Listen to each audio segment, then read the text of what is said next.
The whole new direction of Klein Amoskuil is to reflect the Swartland region in the way I think it best represents itself, which is naturally grown, organic grapes made in a very traditional, old-fashioned method. I've been making wine for 47 years. My earliest living memories was going to the cellar with my father. I was fascinated by the whole process and just the whole joy of converting a basic agricultural product into a finished product that made consumers happy. I used to go and visit cooperative wine growers and go to their cellars and taste wine in the cellars.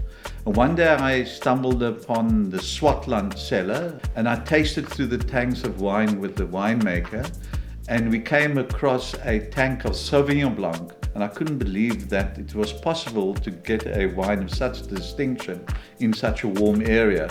And I asked the winemaker, where does these grapes come from? And he told me it comes from a farm down the road called Klein Amoskuil. Immediately after the tasting, drove out to the farm and I met the owner and I asked him if he would be interested in selling the farm. We made a deal and shook hands on the farm that day. When the first grapes were crushed, I knew we were onto something very big. The wines were expressive, a lot of flavor and a very distinctive character of their own. My name is Charl du Plessis. I'm the winemaker here at Klein Amoskuil. I studied in Stellenbosch in 1991 and I qualified as a winemaker. I like to spend time in the vineyard, so I'm very fortunate. I mean, it's a 2-minute drive from the cellar. It's all dryland farming, extreme harsh conditions, but we make beautiful wines in this region.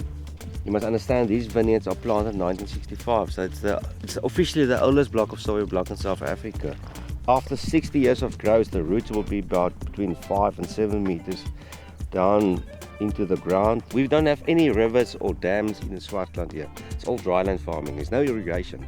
That makes this vineyard so exceptional. There's no irrigation. Our main focus is just to have a beautiful balanced wine that sort of reflect this legacy of this old beautiful block. We discovered in Georgia, former part of Russia, where they made natural wine in clay pots called kweh-vree.